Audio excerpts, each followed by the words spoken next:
Love story కంటిన్యూషన్లో 7th video ఇది. ఇంతమందికి ఇష్టం ఏంట్రా లవ్ స్టోరీలు అంటే నేను అస్సలు అనుకోలేదు. అండ్ చూస్తున్న వాళ్ళు మీరు అందరూ కూడా మీది లవ్ మ్యారేజా, అరేంజ్ మ్యారేజా, లేకపోతే పెళ్లి కాలేదా అంటే ఏజ్లో ఉన్న వాళ్ళు చూస్తున్నారా నాకు తెలుసుకోవాలని ఉందన్నమాట. ఎవరు ఎందుకు ఇంత ఎగ్జైటెడ్గా ఉన్నారు, ఎవరు ఎక్కువ చూస్తున్నారు అని చెప్పేసి ప్లీజ్ అది మాత్రం కమెంట్ చేయండి. అండ్ ఇంకోటి ఏంటంటే ఈ లవ్ స్టోరీ ముచ్చట్ల వీడియోలో మా ఆయన అయింది మళ్ళీ పాస్ట్ మెమరీస్ అన్నీ కూడా గుర్తు తెచ్చుకుంటున్నాను అనమాట. వీడియో చూసి ఫుల్ బ్లష్ అయిపోతుండు. అంటే నేను పెట్టేదాకా తను కూడా చూడడు. సో చూసినాక మళ్ళీ అవన్నీ గుర్తు తెచ్చుకొని మాట్లాడడం, సిగ్గుపడడం, మస్తు బ్లష్ అవుతున్నాడు. ఒకసారి మీకు కావాలంటే నేను వీడియో పోస్ట్ చేస్తాను, ఆయన చూస్తున్నప్పుడు తెలియకుండా. కమెంట్ చేయండి అది కావాలో వద్దో. ఇక మనం లవ్ స్టోరీలోకి వెళ్ళిపోదాము. చెప్పినట్టు 2016 నవంబర్ వరకు, ఫ్రమ్ 2015 నవంబర్ నుండి ఇక 1 year భలే ఎంజాయ్ చేసినాము. అంటే స్టార్టింగ్ ఉంటుంది మ్యాజిక్, ఐ మీన్ తర్వాత కూడా ఉంటుంది. స్టార్టింగ్ మ్యాజిక్ అనేది కొంచెం డిఫరెంట్ అనమాట. సో అట్లనే అందుకే చెప్తున్నా.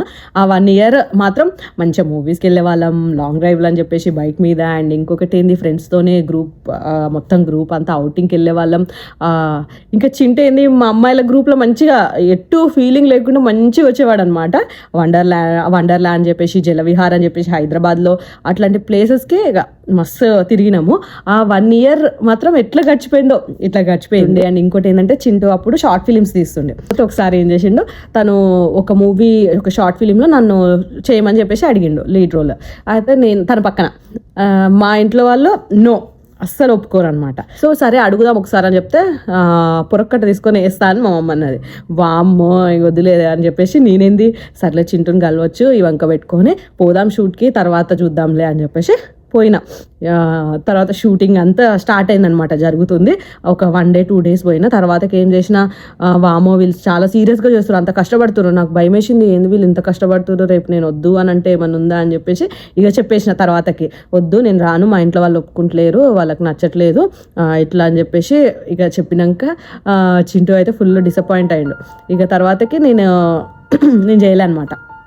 కాకపోతే చింటూ చేస్తాడు కదా వేరే అమ్మాయిలతోనే, నాకు ఇక చూసినప్పుడల్లా కోపం వచ్చేది, కడుపు మండిపోయేది నాకు. ఈ అబ్బాయి ఏదో తేడాగుండు, కొంచెం వద్దులే నాకు ఇట్లా అని చెప్పేసి లైట్ తీసుకుందాము, ఎందుకు ఫీల్ అవ్వడము మళ్ళీ ఇట్లా అని చెప్పేసి నాకు భయం వేసింది.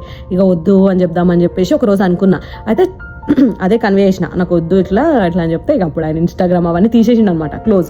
ఆయన అవన్నీ వద్దు, షార్ట్ ఫిలిమ్స్ అన్నీ నేను చెయ్యనని వదిలేసిండు, రీల్స్ అవన్నీ చేయనని వదిలేసిండు. ఇక ఆయన చూసి నేను కూడా నాకు కూడా వద్దు అని చెప్పేసి ఇక ఫేస్బుక్, ఇన్స్టాగ్రామ్ లేదు అప్పుడు నాకు, ఓన్లీ ఫేస్బుక్ చేసుకుంటే ఆ ఫేస్బుక్ అంతా కూడా డియాక్టివేట్, ఐ మీన్ డిలీట్ చేసేసిన అకౌంట్. ఇక నాకు చింటూకి అసలు సోషల్ మీడియా అకౌంట్సే లేకుంటుండే. ఎప్పటి వరకు 22 మా పెళ్ళైన వరకు ఇద్దరికి సోషల్ మీడియా అకౌంట్సే లేవు మాకు. సో అట్లా అవన్నీ పిల్లబచ్చ గొడవలు అనమాట, పిల్లబచ్చ చేతలు అంటారుగా అట్లాంటివి ఇవన్నీ. ఇప్పుడు అవన్నీ తలుచుకుంటే నవ్వు వస్తుంది.